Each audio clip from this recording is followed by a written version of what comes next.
Ok. Tu sais, mon frère Albarou. Albarou. Mhm. Oui. Tu as Frère, dit qui l'Hadis va l'a dire. dit. Je viens, Albarou, attends. L'Hadis l'a dit, le prophète a tué le mari de la dame. Tu es d'accord avec ça?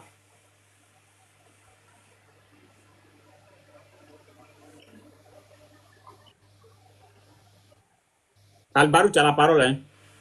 Oui, t'écoute, tu dis. L'Hadis dit que le prophète a tué le mari de la dame. Est-ce que tu es d'accord avec ça? Moi, je ne suis pas d'accord avec ça. Bon, tu as vu les trucs comme ça. Un Hadis, on ne prend pas en haut pour laisser en bas. C'est quoi? Je viens, oui. Avant de. Kamate, tu as la parole, hein, juste un instant. Dans la Surah 5, verset 67, Allah dit, ô messager, transmets ce qui t'a été descendu de la part de ton Seigneur. Si tu ne le faisais pas, alors tu n'auras pas communiqué son message. Et Allah, te protégera des gens. Faut nous expliquer si tu as dit cela. Ce verset coranique, explique ça. Tu vas te protéger des gens. En comment? Ouais, c'est ça, il faut expliquer là. Non, le débat n'est pas si on doit expliquer quelque chose. Le débat est Il sur faut quoi? expliquer ce verset coranique là, frère. Non, moi, je ne connais pas.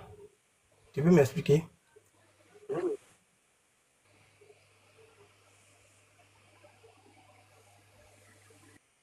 Voilà.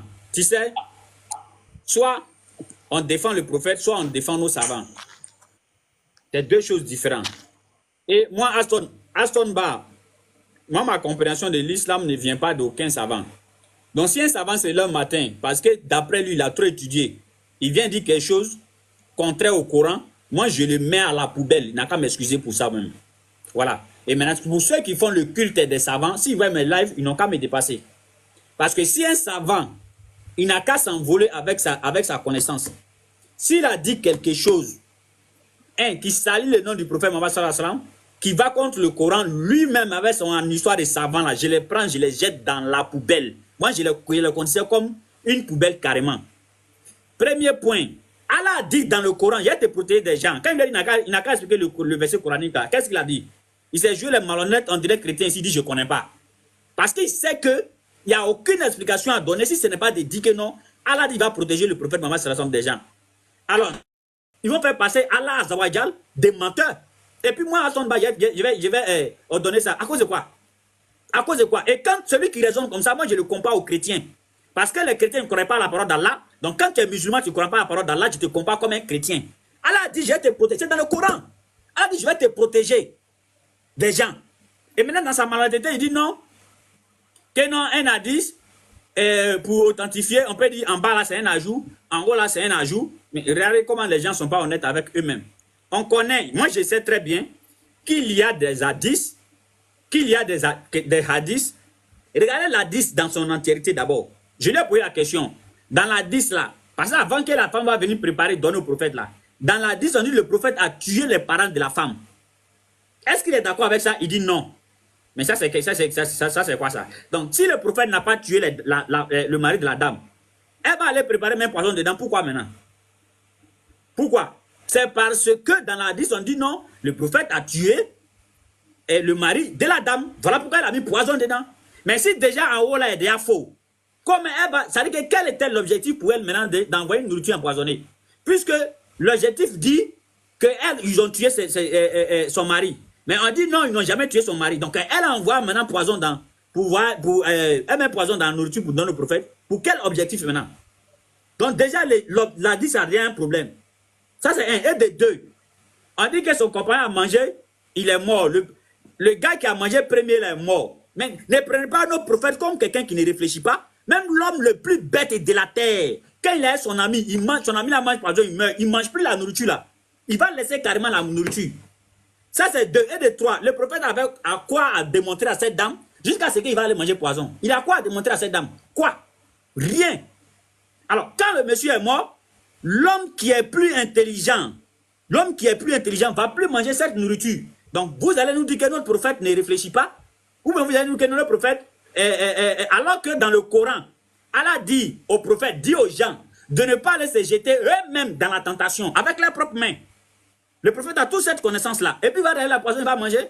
Ça, c'est deux. Et de trois, la nourriture qui a été préparée, c'est-à-dire que la nourriture qui a été tuée, préparée, cuit. Ils ont donné au prophète. Avant qu'il ne mange, la nourriture là, lui a dit, je suis empoisonné. Mais malgré ça, il a mangé. Ah, vous aussi. Et vous allez me dire, aucun savant n'a dit que le contraire. Mais moi, je m'en fous de tous vos savants que vous dites, ils n'ont pas dit le contraire. Moi, je m'en fous royablement d'eux. Parce que moi, ce que je suis, c'est le prophète. Elle a dit dans le Coran, soit 3 verset 30 à 31, si vous aimez vraiment Allah, suivez le prophète. Elle n'a pas dit suivez un savant. Elle a dit suivez le prophète. Et les savants, quel est le rôle des savants dans l'islam? Le rôle des savants, c'est de nous expliquer certaines choses que nous ne pouvons pas comprendre. Alors, eux, si leur explication vient contre le Coran, ni moins encore contre le prophète, on les prend. Eux-mêmes, leur connaissance de ce qu'on appelle savants, on les jette carrément à la poubelle. Parce qu'ils sont en train de salir le nom de l'islam. Ne soyons pas des suivis moutonniers quand même. On a nos réflexions qui est là, on réfléchit. Il y a 3 choses. Il y a 3 choses.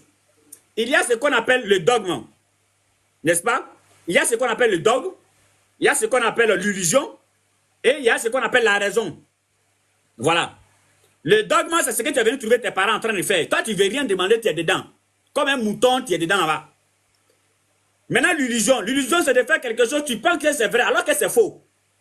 Maintenant, la raison. Elle a dit dans la Sourate 2, verset 44. Mais vous là, vous êtes encore dépourvu de raison. Vous ne pouvez pas raisonner, vous. Hein? Elle a dit, mais vous là, vous ne pouvez pas raisonner. Alors, c'est la raison. Nous, on a besoin de la raison pour pouvoir détecter l'illusionnisme et puis le dogmatique. Non? Le dogmatique, je ne sais quoi. Nous, on a besoin de la raison. De la raison. Et quand on prend l'hadith dans son entièreté, c'est faux. Et les gens disent que non. La dame là a dit, je voulais voir si tu étais un vrai prophète. Attends, donne-nous pour prouver que Mohammed était un vrai prophète. C'est cette dame. C'est cette dame qui a prouvé que Mohammed est vrai. Qu'elle veut, elle veut pas. Le prophète Mohammed est déjà vrai avant même qu'ils vont la rencontrer. Soit faites sortir un hadith authentique de cette parole qui s'est passée, mais ne venez pas nous dire. Et puis encore ce que vous ne savez pas. Mais les gens pensent que nous on réfléchit, des gens réfléchissent. Ils disent que oui, le prophète n'est pas mort sur le champ, il est mort 3 ans après, mais avant de mourir, il a dit c'est le poison qui m'a tué. Aïe. Mais quel était le but du poison? Le but du poison, c'était de le tuer, non? Mais s'il est mort 1 milliard d'années après, qu'est-ce qu'il a tué? C'est le poison. Donc ça veut dire que cette dame a été plus puissante que nos créateurs Allah. Ça, c'est un des deux. Donc, où ils sont en train d'empoisonner le prophète, il va mourir. Allah sait que le prophète va mourir de ces poisons-là des années après. Mais il laisse le prophète manger. Et maintenant, il finit. Il sait que le prophète a fini sa mission. Et puis, il laisse maintenant le sort du prophète dans la main du poison. Ce n'est plus son problème. Et le prophète, avant de mourir, dit non, je sens que le poison qui est en train de me tuer. Mais Allah dit dans le Coran, il est protégé. La protection dont Allah parle dans le Coran, c'est quelle protection maintenant? C'est quelle protection? C'est quelle protection? Soit on n'a qu'à avoir le courage de rejeter tous ceux qui ont menti sur notre religion, ou soit on n'a qu'à dire que non, vraiment ça c'est un mensonge, mais nous on les suit. C'est fini. Un hadith n'aura que son authenticité dans le Coran lorsque ce hadith-là ne contredit pas le Coran. Ce hadith-là, ça contredit le Coran. Ça contredit la Sourate 5, le verset 67. Ça contredit carrément le Coran. Alors, quelque chose qui contredit le Coran. Mais vous là, avez le courage de dire ça. Et si vous n'avez pas le courage de dire ça, 1 million d'années des fois, que moi, à son bas, je vais vivre, je vais voir quelqu'un en train de dire quelque chose contre l'islam et qui contredit le Coran. Je vais le rejeter. Parce que ce qui va me sauver le jour du jugement dernier, c'est le Coran. Ce n'est pas la parole d'un soi-disant je ne sais qui. Je ne sais pas ça. Voilà, je ne sais pas c'est la parole d'un soi-disant qui. Allah dit dans le Coran, soit 3, verset 30 à 31, si vous aimez vraiment Allah, suivez le prophète, suivez-le. Allah vous aimera et vous pardonnera vos péchés. Allah dit encore dans la Sourate 33, verset 21, vous avez dans le messager d'Allah un excellent modèle à suivre. Ah, voilà un excellent modèle à suivre, que tout le monde aime, cet excellent modèle à suivre là. Il voit poison, il boit. Donc ça veut dire que si nous autres, demain si on voit poison, on doit faire quoi? Alors que les compagnons du prophète Mohammed, ils suivaient le prophète dans tout ce que le prophète faisait, même sa manière de marcher. Donc ça veut dire que si le prophète a bu poison là, eux ils vont boire ça aussi. Mais on n'a qu'à être clair, on n'a qu'à être courageux quand même. On n'a qu'à être courageux. On n'a qu'à être souvent courageux de dénoncer certaines choses. On n'a qu'à être souvent courageux de dénoncer certaines choses. Et c'est ce que je reproche à beaucoup de musulmans parmi nous. Quand il y a certaines vérités, ils ne disent pas, parce qu'un soi-disant savant avait déjà tranché, ils ne disent pas. Et c'est ce qu'ils sont allés dire maintenant. Les mécréants sont en train de prendre toutes les bêtises à venir mettre ça sur nous et on ne peut même pas se défendre sur ça. Arrêtez ça souvent, les gars. Arrêtez ça souvent. Arrêtez ça souvent. Ça, c'est un giant. Bon nettoyage. Propre. Tu as raison, Saz. Moi, je suis d'accord avec toi. Mais Hadith, je suis très bien droit dans ce que j'ai fait. Et celui qui est contre moi, c'est que la personne est contre l'islam.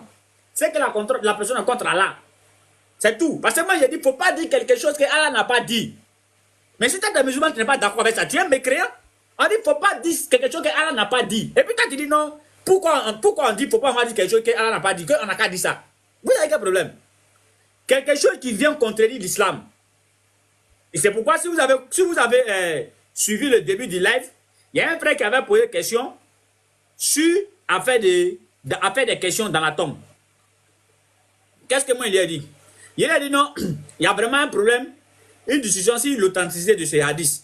Mais moi seulement, toute chose qui va faire que le musulman aura la foi, la crainte d'Allah, en tout cas, quand c'est présenté, moi je ne bavarde pas beaucoup dessus.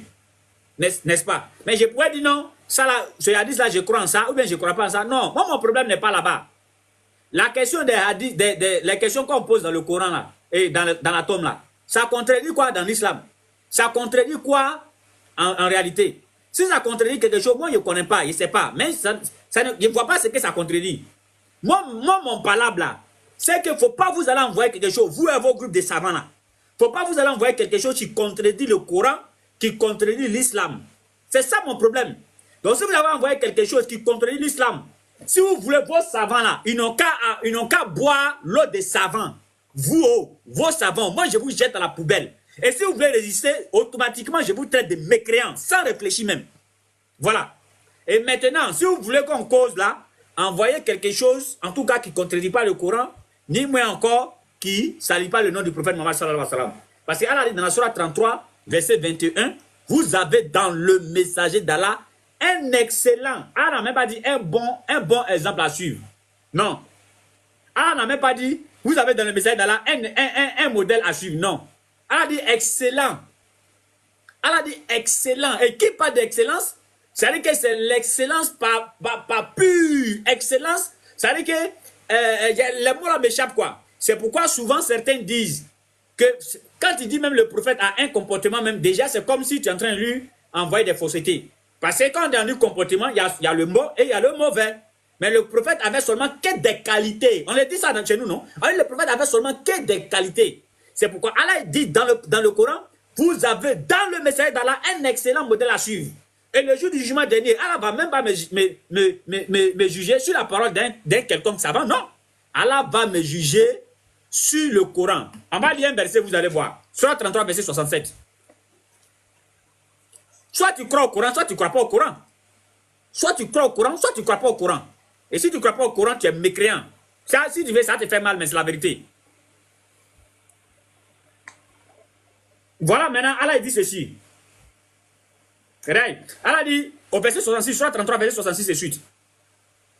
Allah dit, le jour où leurs visages seront retournés, feront tourner et retourner dans le feu. Ils diront, hélas, pour nous, si seulement nous avions obéi à Allah et obéi au messager. Il dit, si seulement on avait obéi à Allah et on a obéi au messager. Alors, comment est-ce qu'on peut tirer? Et même dans les hadiths, qu'est-ce qu'on dit? Lorsqu'on a posé question à Aïcha, qu'est-ce que Aïcha a dit?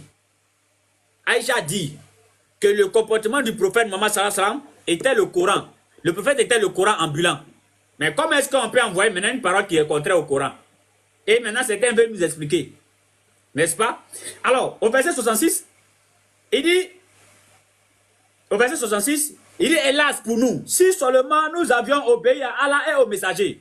Au verset 67, ils disent, Seigneur, nous avons obéi à nos chefs et à nos grands. C'est donc eux qui nous ont égarés du sentier. Oh, notre Seigneur, inflige-leur 2 fois le sentiment et maudit-les. Vous aussi. Hein, des gens sont en train de dire non, oui, qu'ils ont suivi un groupe de personnes, c'est eux qui les ont mis dans le problème. Et moi, à son bas, je vois ces versets dans le Coran, et moi, je vais suivre des gens. Non. Non. Le comportement du prophète Mohammed sallallahu alayhi wa sallam, c'était le Coran. Si tu envoies quelque chose qui contredit le Coran, nous, on rejette ça. Si tu veux, il faut aller étudier dans les nuages. Si tu viens avec quelque chose qui contredit le Coran, nous, on va rejeter ça aujourd'hui, on va rejeter ça demain. On s'en fout du nom. On s'en fout du nom porté. On s'en fout de ça, frère. Nous, on s'en fout de ça, le nom que tu portes. Ce que nous regardons, c'est le Coran et le prophète Mohammed sallallahu alayhi wa sallam. Si tu es intelligent, il ne faut pas venir contredire le prophète. Si tu es intelligent, il ne faut pas venir contredire le Coran. Mais si tu es venu contredire le Coran, en prend un verset coranique, dans sa maladie, il a dit, bon, explique-moi ce verset-là. Surah 5, verset 67. Il faut expliquer. Il dit, je ne connais pas. Ah bon? Donc, ça veut dire que tu connais comment il faut manipuler un hadith qui gâte le nom du prophète, mais tu ne connais pas un verset coranique. C'est pourquoi tu es devenu musulman. C'est pourquoi tu es devenu musulman. Ils vont faire même demain, en lançant un live spécialement pour ça. Il ne faut pas les gens voient énerver les gens ici. Ah, comment ça, c'est...